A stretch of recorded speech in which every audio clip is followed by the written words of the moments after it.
We have to recognize that there are two paths forward, and this is where it gets difficult because we're usually tasked with one, which is iteration. Now the opportunity, especially with artificial intelligence, is to unlock how do we compete differently moving forward? How do we use AI to differentiate our work? How do we use AI to create and scale new value in addition to improving yesterday? And because I believe that you cannot automate your way to innovation. We can't change people's minds because we want them to or we tell them to. They have to believe that they play a part in the story and that they can see themselves on the other side of what change looks like in order to even have the conversation. You need a Jedi mind trick to tell people how to see things differently.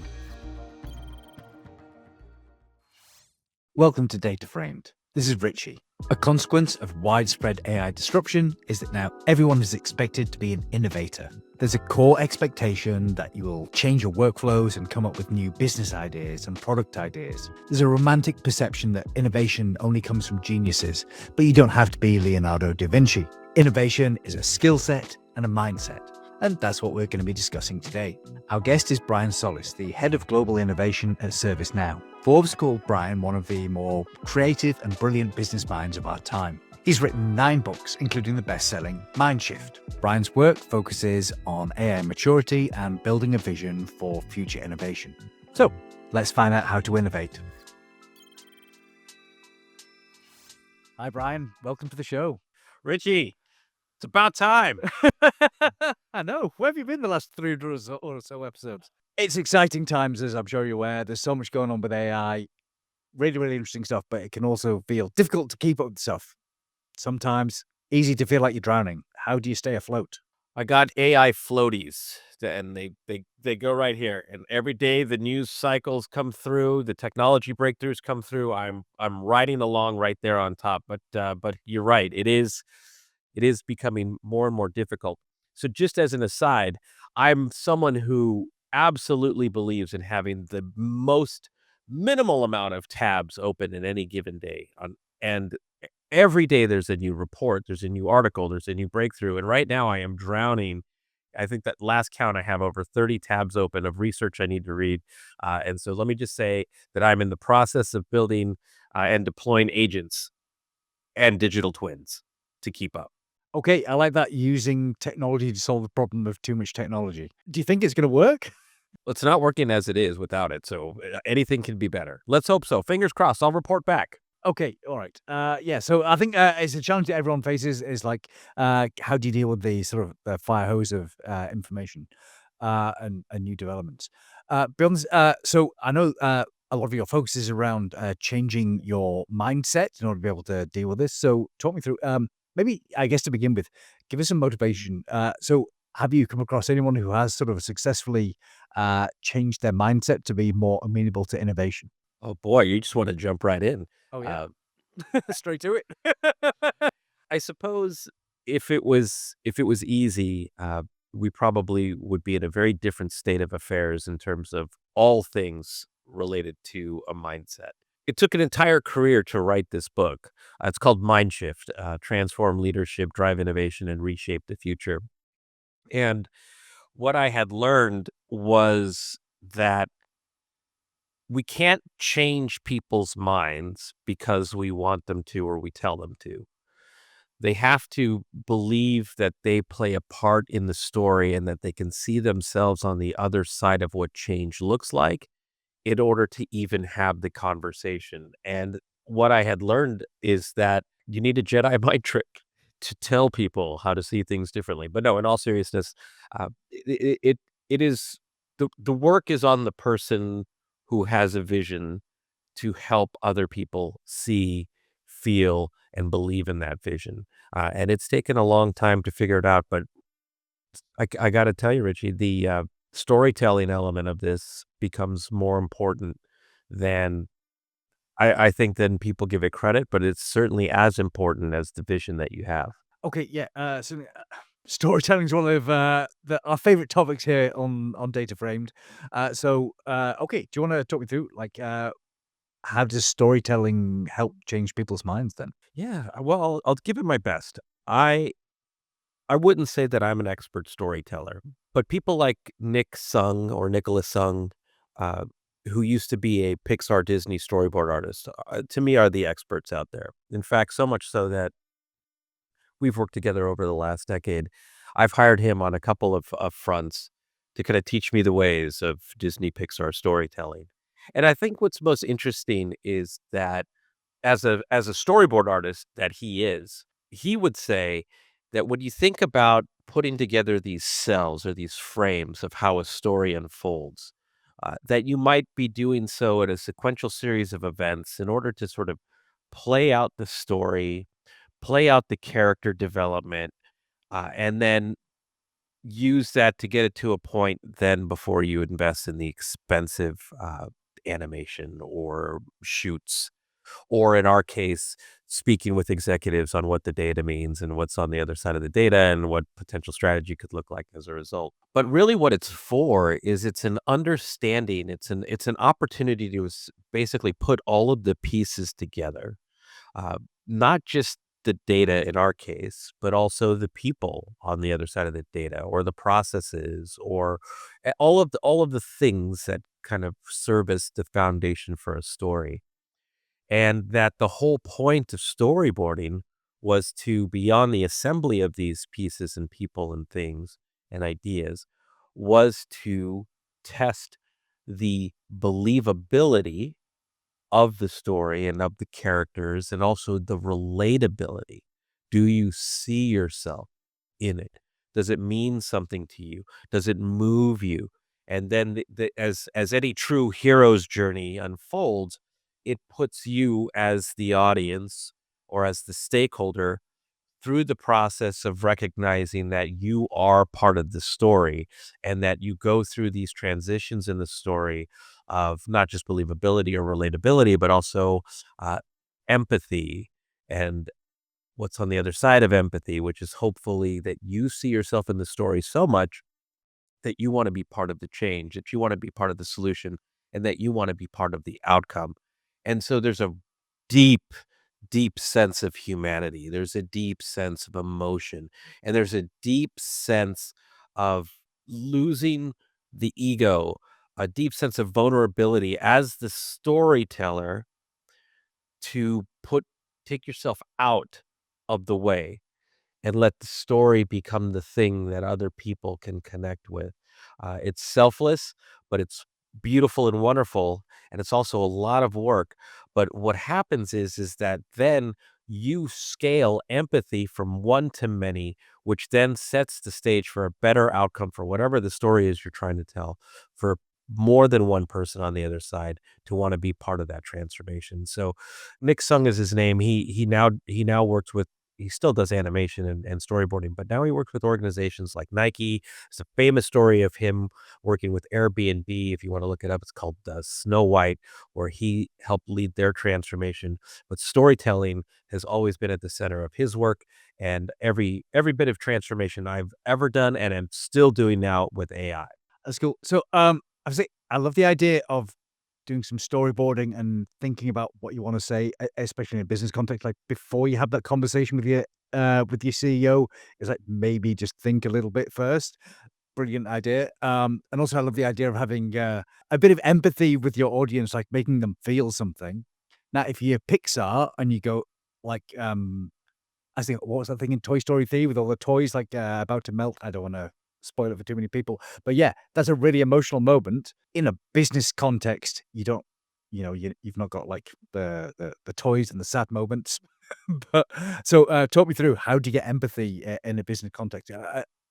Have you got any examples of like really emotional business stories? Oh boy, absolutely. And none of this comes without experimentation. It's easy to say be a great storyteller, and sometimes people just sort of confuse the ability to tell a great story as being a storyteller. But the honesty of it is that you have to get someone else to first open their mind in order for that mind to change, and that I think is where, for example, let's go back to Nick Sung's story with Airbnb.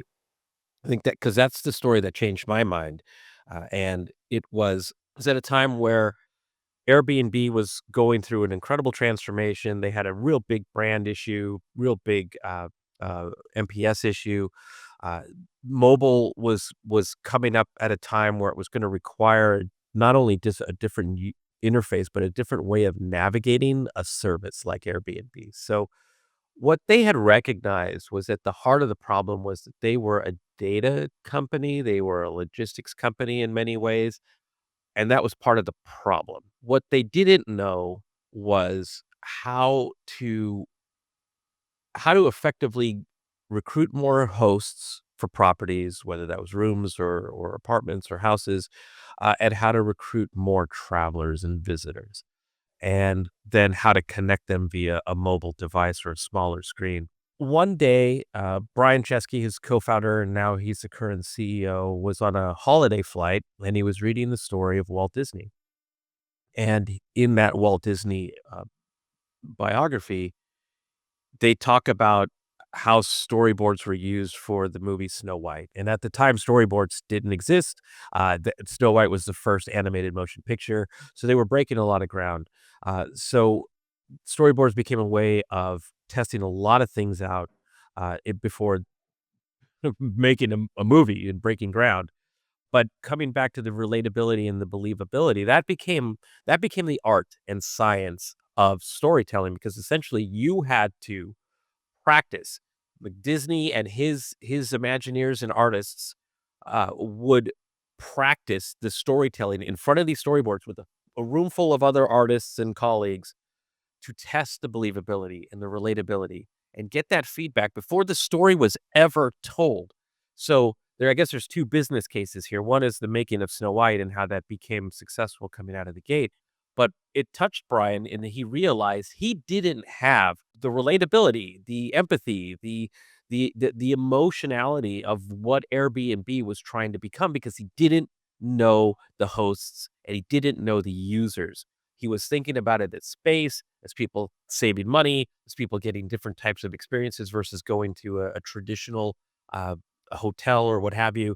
And what ended up happening was that he had heard about, I think there was a mutual connection with Nick Sung, who at the time was a Pixar Disney storyboard artist. And he came through, and with the team, they analyzed the data uh, and they went into that with different questions, like, who is the host?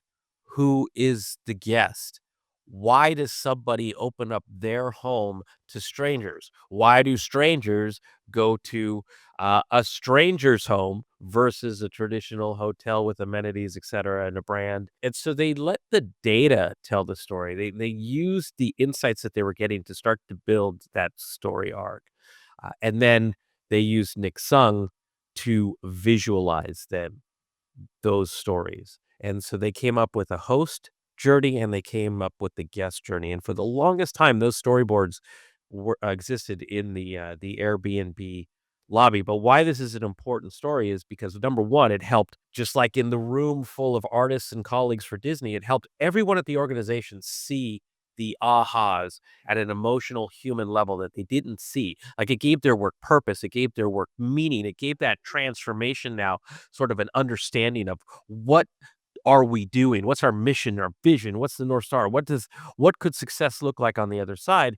But more so, they took those storyboards and now they had the capacity to tell that story to the board and to the investors and to all other stakeholders to then further invest in the company to transform Airbnb to what they are now, which is an experience company, regardless of the screen you use to book that experience. That is at the heart and soul now of how you interact with Airbnb. Now, as a user, we could have a different conversation, but the purpose of that story in that transformation was profound, and that was the moment that I started working with Nick, and we have done those types of transformations, even with my own work and how I approach, for example, books and developments of books and the design of books with that same approach. I love that, when you got a company that where I guess leadership understands that you really gotta change a lot about your business because something's not working right, and there's many different elements. Like, so you talk about like trying to find out what do your users actually want. You speak to a lot of them using data to synthesize all that, and then you need that story to tell to persuade, I guess, everyone in your organization that this is the thing that we need to do. And I guess, I love the idea of having just the result of this in the lobby, just like your final visualizations. This is like gotta be like a career-defining moment, I think, for anyone who's, involved in that, like, the business intelligence, like, top spot. Hit look, this is what, our business is doing. Okay, so, in terms of, like, trying to figure it out, doing transformation systematically, or at least transformations of your mind, I know you've got a six-step framework for this with, rhyming names for each of the steps. Yes, rhyming names. One of the things about, it's like always like the story of, the power of threes is that if you could make it, well, relatable, and memorable, you can make it, shareable. And I think that's a big trick to any framework, I guess. And this being one of the frameworks, which is the 6 stages of mind shifting, which is receive, perceive, weave, conceive, believe, and finally, uh, achieve. It's a journey, as much as it is a framework. And the first half of the book is sort of designed as to like what does it mean to mind shift, and it sort of gets the reader ready to recognize. So before we can actually dive into the framework, I had to start with the first part of the book to get us ready for the framework. And it's true for any story. People can't just hear the story or create the story. They have to actually get to the beginning point where they recognize that they might be part of the problem, which means that anytime we do the work, anytime we're extracting insights or trying to find patterns, we put ourselves in that story. We're stakeholders. We've got skin in the game. We take this personally because we've put in the work and the due diligence to get those things out, and now we our drive is to get those insights in front of somebody in order to drive a decision or to drive an outcome or to drive some type of transformation or adoption or whatever it is. But in reality, we're not the protagonist. We're not the hero of this story. We are merely the humble servant for it and trying to bring it not just to life, but to scale, and to bring others along for the journey. And that's why I say that the six stage framework is actually a journey as much as it is a framework. So the first part of the book, we have to recognize that in order to open minds or in order to change minds, we have to open minds. And that starts with our mindset. So self-awareness becomes a real big deal, and in the book, I share a stat where most of us, well, 100% of us believe that we're self-aware, and you have to be self-aware in order to recognize that you're not the hero in the story, which is hard. But turns out that studies show that really only 10% of humans are actually self-aware, which was a humbling statistic. And of course, everybody's gonna say, "Well, I'm part of the 10%." Yeah, it must be But somebody else who's not it's self-aware. totally somebody else. But it is actually true. And so the beginning of the book is really about getting you to a place where you recognize that your mind isn't as open as it could be or should be. And it kind of walks you through opening your own mind so that by the time you get to the first stage of the framework, which is receive, you are actually ready to receive, which part of the framework talks about the signals.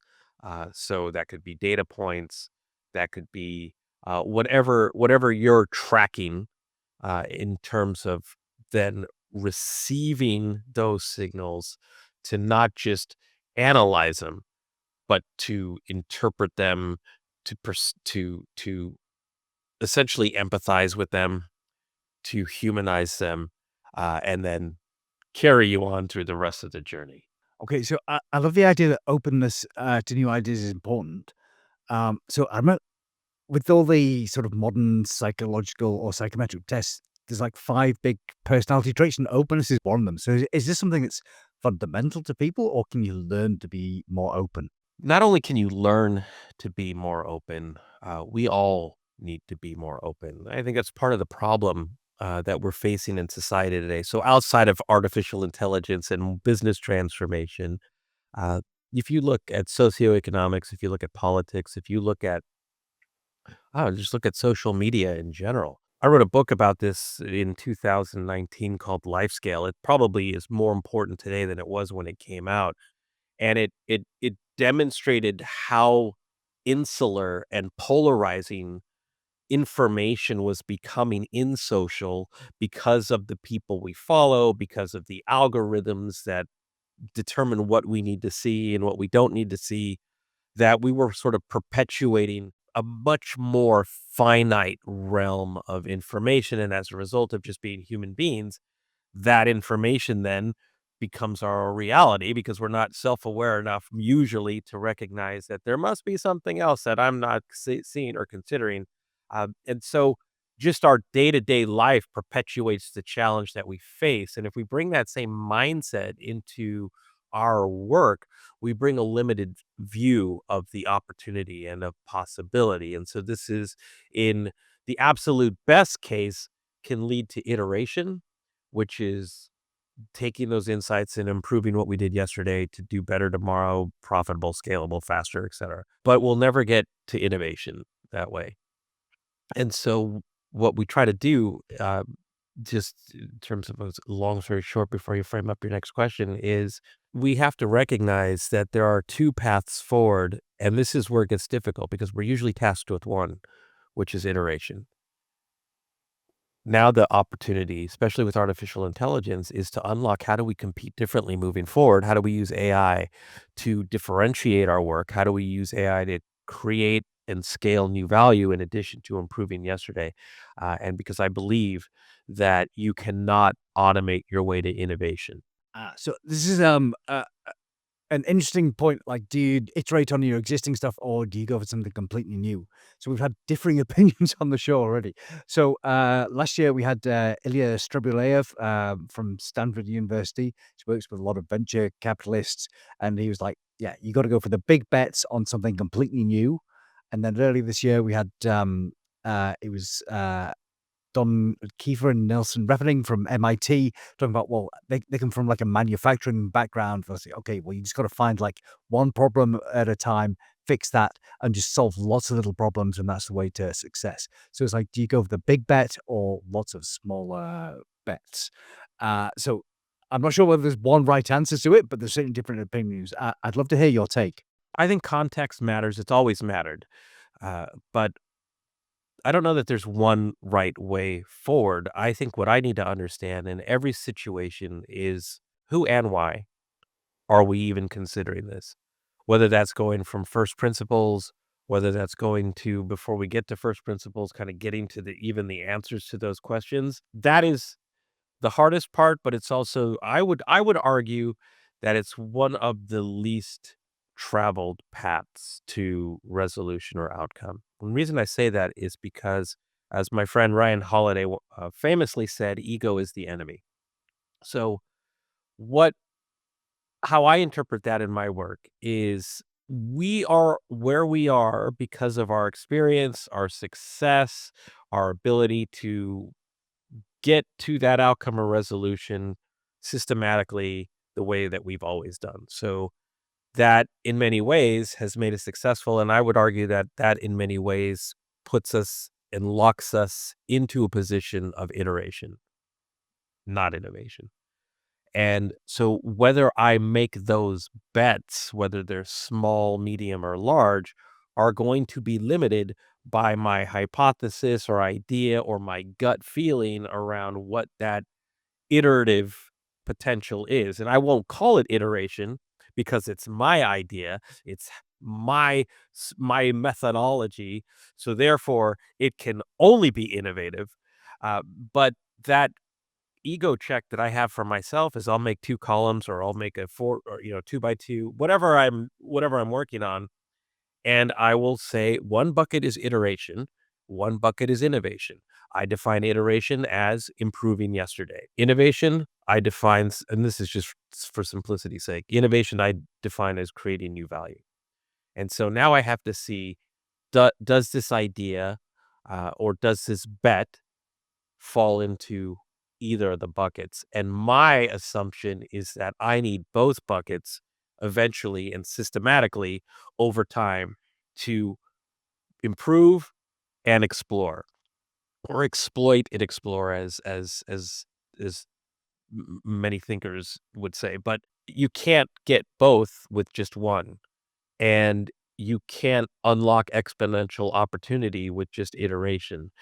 So therefore, you have to have a constant cycle of experimentation in order to yield the returns of those bets at the greatest odds as possible in terms of competitiveness. Okay, I like that. You probably need both of these things, and maybe one more than the other at different points. But yeah, I suppose you can't just keep coming up with brand new ideas all the time. You're gonna have to refine those ideas. You do need the iteration, but if you just stick with the iteration, you're not going to see the or harness the exciting new ideas. Yeah. Okay. All right. So we got slightly distracted there from the the 6-step process. So you talked before about opening your mind. So suppose you've managed to do this. You've opened your mind. Yeah, okay, I need to get started. I feel like the biggest challenge is with like doing something new. It's just the time. It's like you're already doing things. Like everybody's busy. How do you find the time to try new ideas? That is probably the greatest challenge that any of us face. In when I wrote Life Scale, towards the end, I talk about putting some sort of analytical process in place so that you can understand how to get to the root of that question.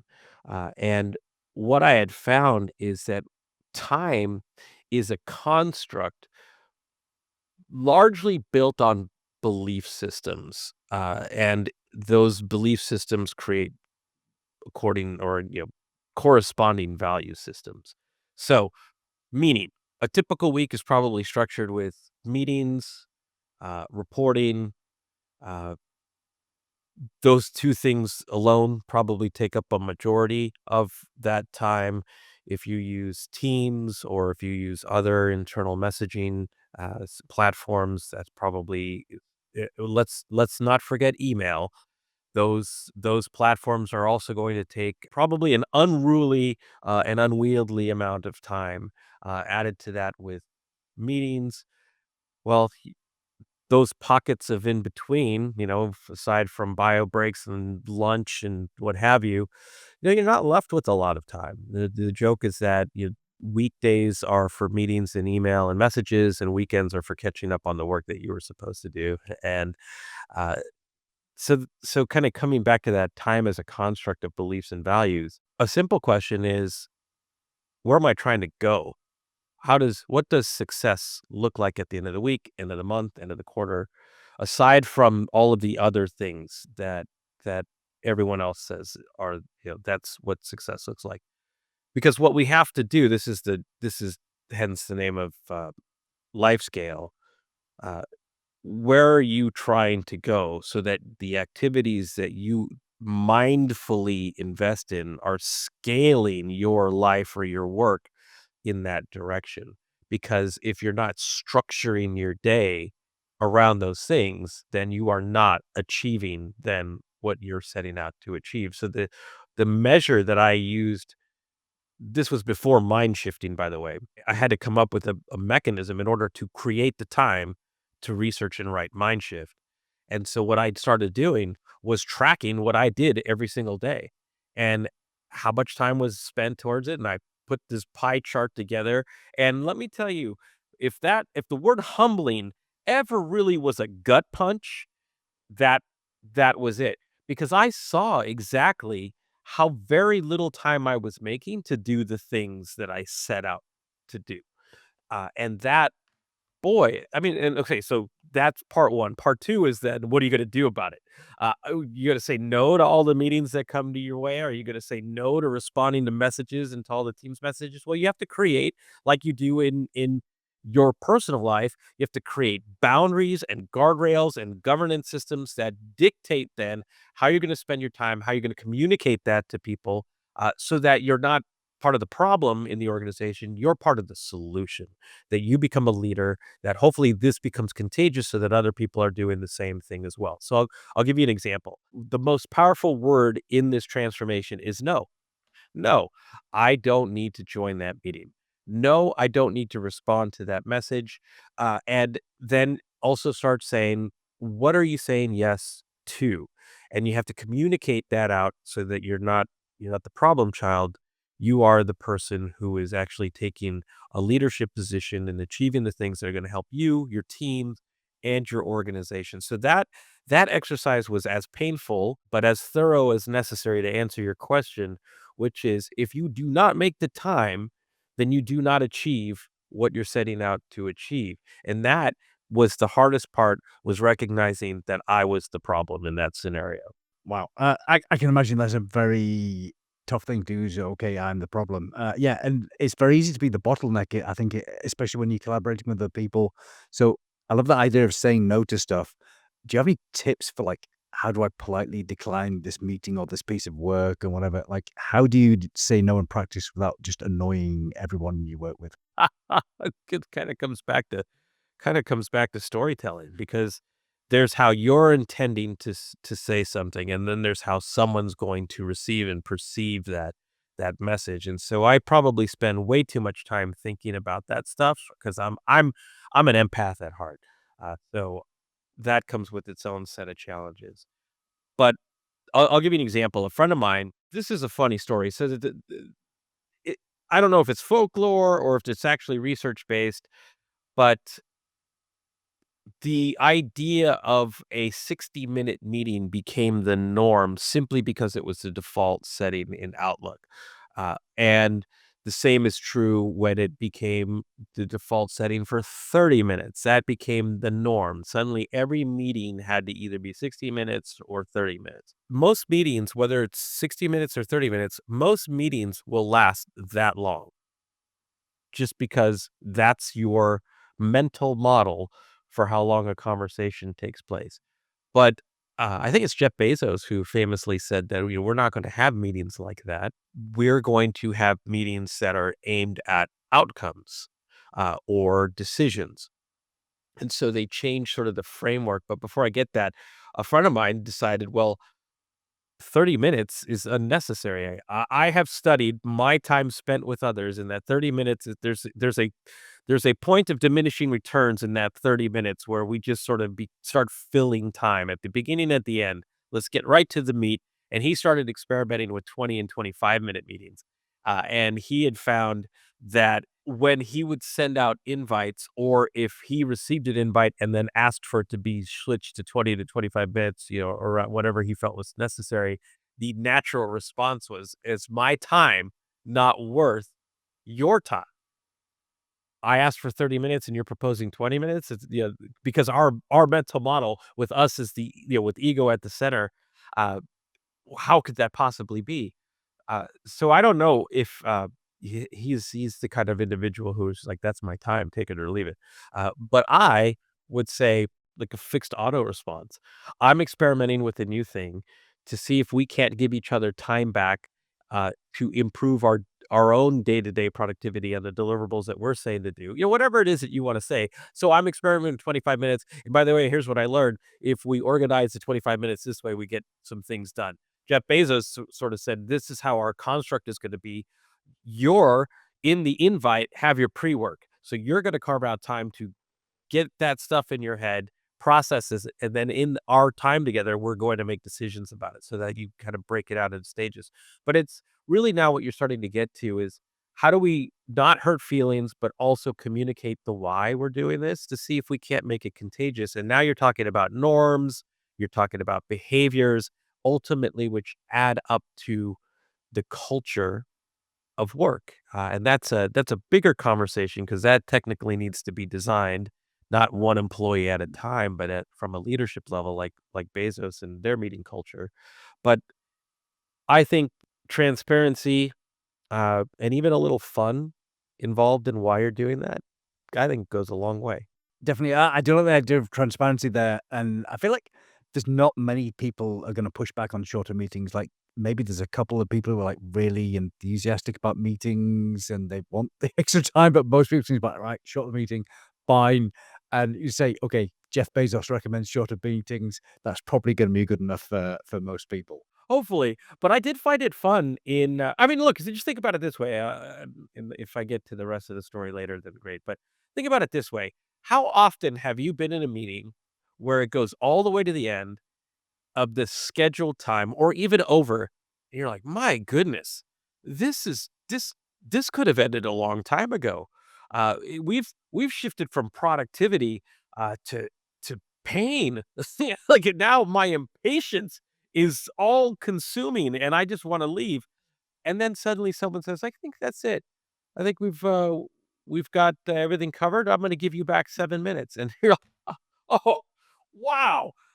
I just won the lottery. Like, how good does that feel? And that's, I think, ultimately, if we could get there proactively and then start to manage our time and then start to be intentful or intentional with our time, purposeful with our time towards an outcome, then it's essentially a behavioral shift or a mind shift to getting us to the answer to your question is how do we make the time? Well, you make the time by spending the time where you need to in ways that are beneficial to you and those who work with you. Well, I think we've covered time management very well now. So, I also want to talk about trends. So, I mean, since you're very much a futurist, analyzing trends is a lot of what you do. And I guess if you're gonna do something new, you need to figure out like what's the cool next thing or what's the useful next thing. Talk me through your tips for like, I guess, how do you find out about like useful up and coming trends? Oh, I just asked ChatGPT. The solution to everything. What does ChatGPT say? That certainly seems like what everybody's doing, these days, but I don't know, just on a side, I read this beautiful story in Harvard Business Review that talked about work slop, which was how everybody's using AI, to essentially write their emails, write their LinkedIn posts, write their summaries, etcetera, and slop became synonymous with AI because it was sort of like m mindless stuff in order to just check a box versus, to be thoughtful, with it. So how do I think about it? Well, that's essentially what probably never gonna get to it in this conversation, but that's essentially what the 6 stages of the mind shift are about. So this shift from receive, to perceive is essentially setting up your brain, uh, and your work and your processes, and your systems essentially to be open. So not just your mind, but also your ability to essentially identify the signals out there that you want to now start to track, and then start to perceive. So receive to perceive, and then essentially understanding those signals that are important to your work today, and then also understanding how those signals converge so that you can start to identify, uh, where are things going, and start asking yourself questions like, well, what does this mean? Where is this going? And why is it or could it be important to us now and or over time? And as you start understanding this, what you're allowing yourself to do is piece together puzzle pieces that essentially form potential stories or as I would call them, scenarios. Like, if I believe these things to be important, and if I believe these things to be true, if they come together, then this is one potential scenario that could happen. How would I think about that moving forward? And so that's the weave, part of the framework is that you now start putting all of these things together in order to be meaningful to you, to make sense of it. And then the next stage is weave. So, uh, you're scattering all these different inputs into visionary possibilities so that you're essentially unlocking creative problem solving. And then in the conceive stage, that vision now starts to become tangible. Uh, it starts to serve as the, foundation for that storytelling component so that the believe part of this now is that you're so vested in this possibility, this vision, now that you are compelled to bring others into it. And then the last stage, which is achieved, this is where that mindset, that vision now becomes a movement, and essentially building that movement into one that leads to whatever that outcome or decision or that transformation is all about. So try to squeeze a lot into that. I was going to say no two companies are tracking the same signals, but many are AI, Gen AI, agents, agentic, AGI, if that's on your realm of possibility, quantum. So there's usually a series of signals that we're tracking, but what they mean is going to be unique to your approach, what they mean to you, because you have a unique set of customers, you have a unique set of shareholders and stakeholders. And so coming back to our beginning part of the conversation around storytelling, we have to make those things more human, more empathetic, so those signals then become profound and meaningful, so that the work as you're trend casting, as you're thinking through translating those trends into possibilities or into scenarios, that they're deeply meaningful to people who are going to need to hear about them, not just the trend or the shiny object or the data or your personal insight because you are you. It's becoming meaningful to other people. This idea of signal does seem incredibly important, but it raises the question, like, how do you know what's a genuine trend and what's just a fad? So, I mean, we've had a few tech fads in the last few years. I mean, think about like the metaverse or NFTs were super hyped and then disappeared. Generative AI seems to be a huge trend. Same with agents. And then you mentioned stuff like AGI, quantum. How do you evaluate these things? Like, are they going to be real? I certainly spent a lot of my cycles really analyzing the metaverse, for example, and Web3, and those are trends that you could say burst with the hype cycle. But in in my work, I did find that the metaverse actually has really killer apps attached to it when technology and experience design catch up with it. So I'll give you an example. Uh, that is the type of thing where somebody would throw it back in my face and say, "Yeah, but Brian, you said this about the metaverse, and now look at where the metaverse is." But I would say if you read my stages of the metaverse, you would see that ultimately, follow the Gartner hype cycle. We would hit the trough of disillusionment until we found those killer apps and also the technology that could power those killer apps. And here's what those killer apps could look like. And now in that metaverse application, things will become real. So I know for certain we will be back in that regard. So how do you do that? Well, it's the same process that we just talked about.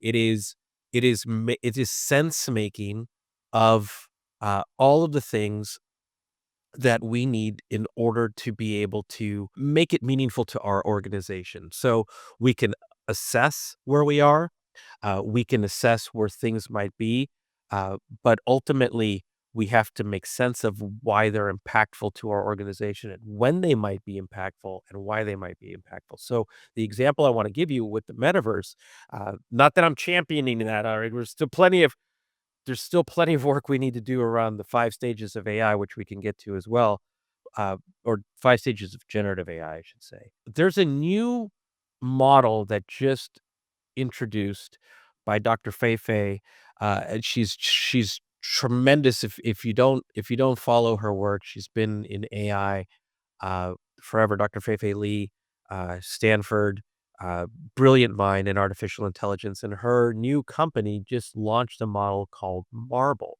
And if you think about what Sora is to video or what ChatGPT is to text, Marble is to three-dimensional immersive worlds. So it's multimodal, so you could type, you could voice, you could upload images or what have you to create an immersive 3D world. And it is persistent and consistent, so meaning it has memory. So as you design this world and you move an object, it remembers what you moved and where you place it. If you move around a corner, it remembers where you are, but it also remembers what you left. And so this now then becomes essentially Imagine creating these worlds aside from business applications like architecture or say we're doing molecular research.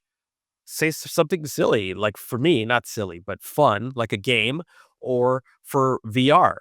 Say you grab an Apple Vision Pro and you've designed this world, and now you can move through and work, whatever. Like now we're starting to see technology evolve in ways that democratize this type of capability, of which then these platforms like Apple's Vision Pro or Meta's Quest or the new Steam Frame, like these things now become the conduits for those experiences to be delivered at scale. You and I can become the architects of those worlds and design the applications of which then you know, become meaningful or not. But all of these things then are an example of how do we I trend sight, so it's sharpening the receiver state to tune into these signals. Then trend sighting, which is systematically collecting, organizing, and analyzing this information. I introduce in the book this thing called a trendscape canvas. So it's a framework of which then where do you place it? Is it a potential bubble? Is it potential hype? Is it something worth further study based on what what the other signals are telling us and where we're trying to go? And then the process of then communicating that in terms of storyboarding is what I call trend fluence. And then trend spark is about igniting action around that idea. Maybe it's not now, but maybe it is quantum, for example. We've been saying 10 years out. Now we're starting to see real activity. At what point do we take action either with a COE or a quantum lab in order to start answering these questions? Well, that would be done by your signals work. So that way we know we don't need to do anything for 1, 2, 3 years, uh, but at least you'd have an answer to that question. I have to say, you're perhaps one of the few people who's very positive about the metaverse. So yeah, I love the idea of having like there are killer apps on their way. We just got to be a little bit patient and maybe yeah, certainly Fei Li is uh, artificial intelligence royalty at this point. And so yeah, if anyone can pull this off, then I think she can. So yeah, the idea of like AI for 3D worlds, that seems very cool. And yeah, maybe that's one way we'll get to metaverse fun times. So the other part of this was around like, is there a way of determining what's going to be a trend, what's going to be a fad? And so I like the idea that you have got this methodology about like just looking for trends and then just I guess crunching them and seeing are they going to be relevant to you. So there is a formal methodology there. Maybe that's like a whole episode in itself. Okay, so once you've gone through like figuring out, okay, we've got some trends that are kind of interesting to look at. Suppose you find something you believe in. Once you go from I believe in this, you then got to figure out, well, okay, everyone else believes in this as well. So this is, I guess, the storytelling stuff that we talked about before. And then as an individual, that's fine. If you're a manager, like what's your process for like going, okay, now we've got to act on these exciting trends? Oh boy, yeah. Well, by at the point where you believe that this is the belief part of the framework, you're you're vested. You've done the work. You can validate that these are important. It's not just a belief. It is actually something that you have documented, studied, and proven to be relevant to the organization now or at some point in the near future. And it's now time to really start talking about that. So essentially, this is where this storytelling part um, comes to to bear. How are you going to put that? I think I was going to get a copy of the book and start showing you. I dedicate like 3 or 4 chapters to this answer, uh, because there are parts of the story that aren't just important because you've been able to say it's important. Now the work begins of making it relatable and meaningful to somebody else. There are empathetic attributes to this, and there are also influence attributes to this. So, my friend Jason Corman, who's the CEO of a culture design company called Gaping Void, he would say that leadership is influence. And by that, I don't mean the latest dance video on TikTok to go viral. What influence means in this capacity is the ability to change behavior or outcomes. And so that becomes sort of like the fundamental foundation of how you bring that trend to life in a way that isn't just believable and relatable, but now there is action on the other side of it. And so these last 3 chapters of the book essentially help you turn that foresight into force, into transformation, and you're doing it through this storytelling construct that essentially everything I learned from Pixar, and Aristotle, so and the hero's journey from Joseph Campbell are all sort of broken down into actionable steps to answer that question. I love how we're putting like Aristotle's rhetoric triangle and Pixar in the same sentence. So it does have nothing, but I like. Okay, cool. So you said management is influence. Now earlier today, I had failed to do a task my boss had asked me to, and his message to me was, "Once again, I'm yelling into the void." Uh, so in theory, management is influence. What are the sort of high leverage points if you want to make organizational change? I feel like there are some times within your organization or some situations where you're going to have more ability to change your culture rather than like other times where it's going to fall flat. Well, let's go back to the rhetoric triangle for a second. So, those who haven't followed that work, it's essentially uh, the the framework for how to be essentially persuasive, and it was highly effective at the time in politics, well, and still probably highly effective.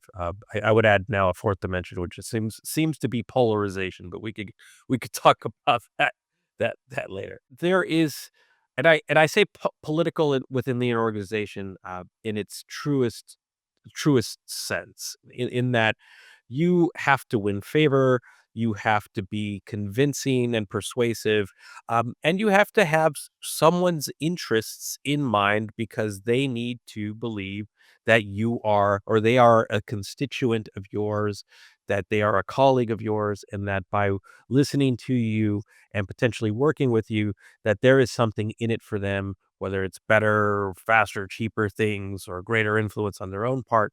So really sort of understanding the dynamics of the organization, the culture, the gravity, potential resistance, potential organizational trends. Like, for example, in some cases, there could be kingdom building, there could be uh, shortcutting, there could be uh, ladder climbing, certain things that are sort of inherent within the organization that either become the cultural norm or just become a known.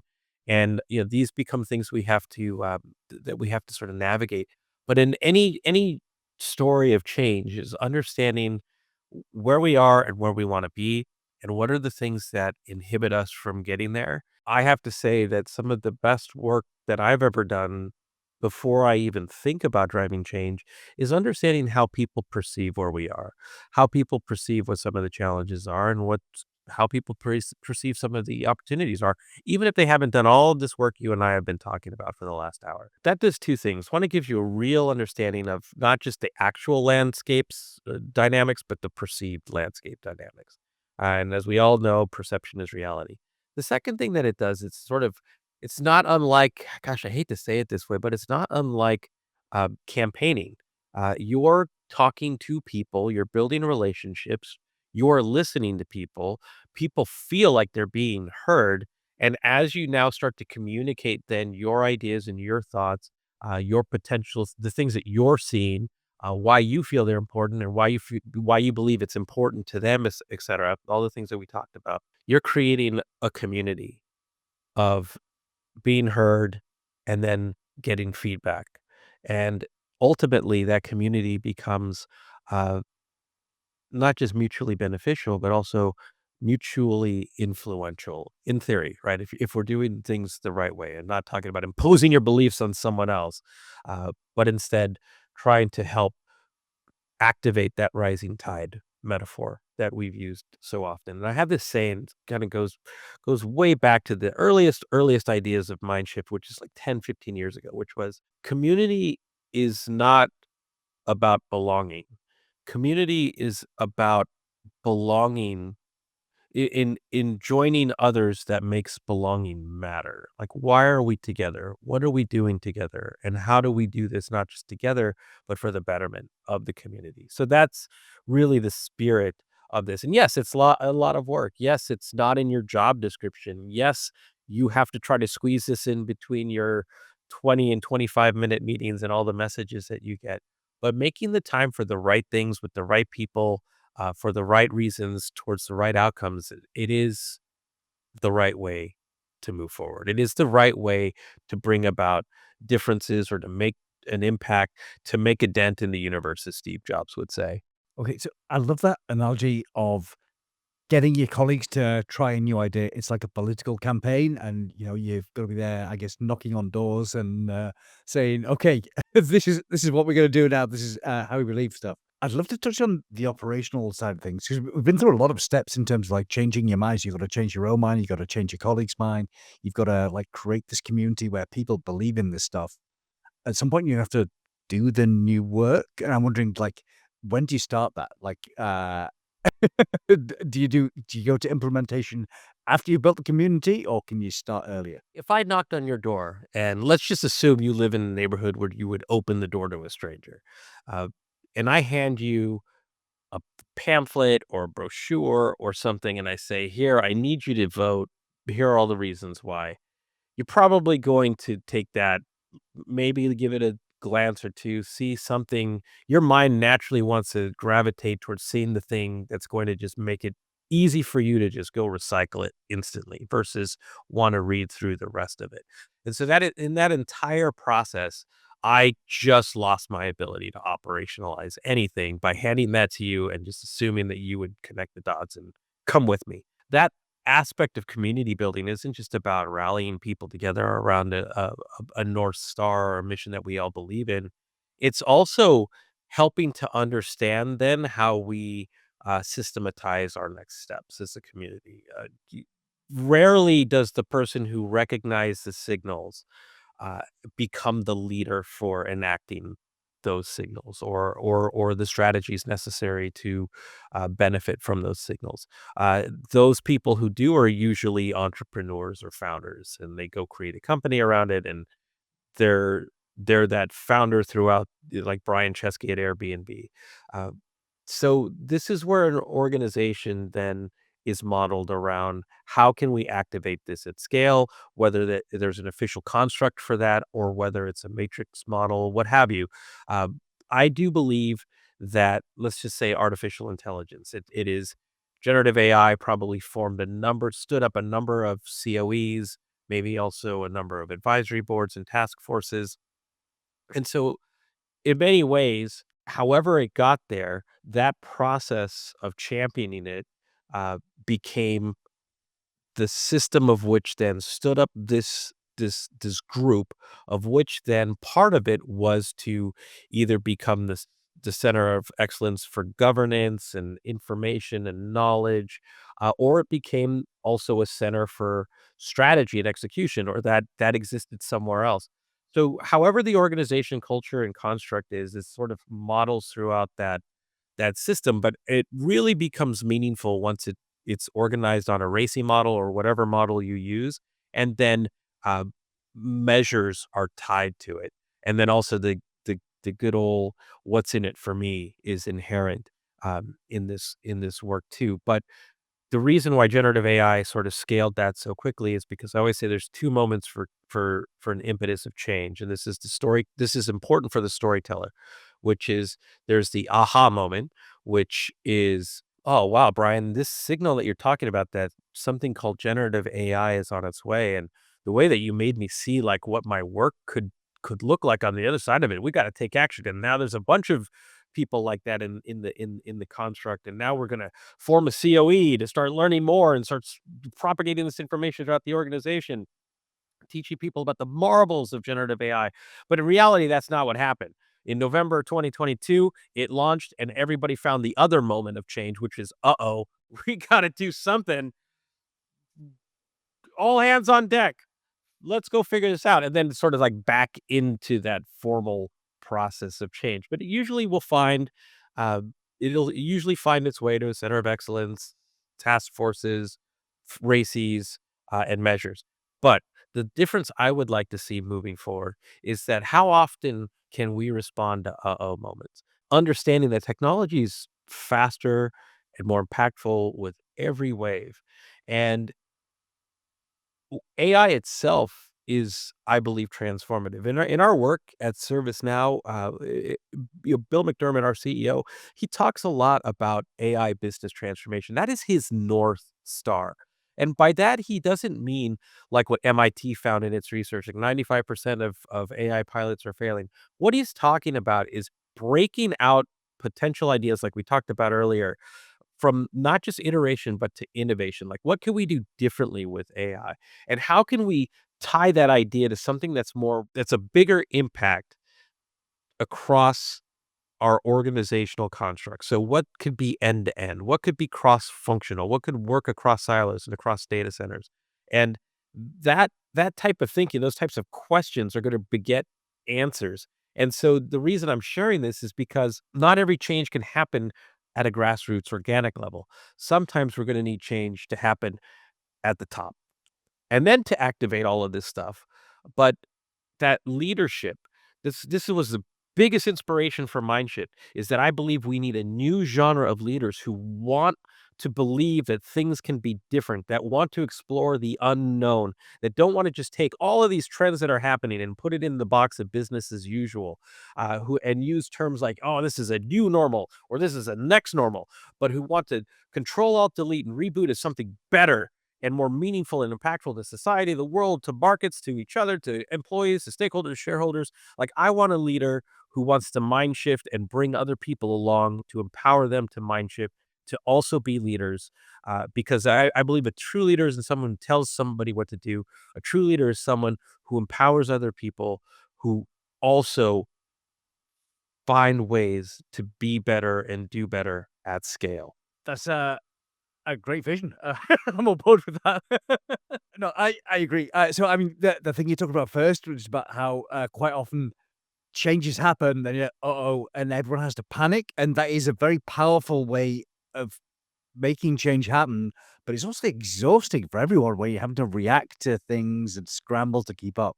And so I do like the idea of just be proactive and be like, well, what could our company like, or how can we do things better for our customers and have that vision and then persuade other people about the vision and change things. It's a wonderful idea. It feels like a better way of doing things. I like that. Okay, so I guess just to wrap up, like, do you have any kind of final advice? So, suppose you've persuaded someone they want to be a change agent for their company. Like, what's the one thing they can do? I would say this is that I have this saying that if you're waiting for someone to tell you what to do, you're oftentimes on the wrong side of innovation. What I believe is, and another reason why I wrote Mindshift was because we can't wait for today's leaders to have a dream and wake up because they saw something differently and just say, "Ah, everybody, let's do all of the things that we've not let you do or we didn't listen to before," but to become the leader that you're waiting for. And that is the whole framework for the book is how do you become the leader you're waiting for by recognizing these opportunities before they become uh-oh moments, and bringing people along for the ride so that they become part of the change because they want to become part of the change. And then we're probably not even using the word change. We're using probably more proactive, productive words like enhancement, optimization, enrichment, whatever it is that vibes with the culture of the org. But it's really about becoming that leader, and recognizing the things that are happening and bringing people along for it, so that whether it's your small team, your large team, your cross functional teams, that there's leadership at every level, and hopefully we all meet in the middle, and lead to essentially figured or more figuratively than literally, but more like flatter organizations that are all working together in a way that is to everyone's benefit. Now, that might seem very Pollyanna, but at the very least, to answer your question, we need to become the leaders that we're waiting for. And this is a construct that turned the future into action today. All right, so just be a leader regardless of whether that's on your job title or not.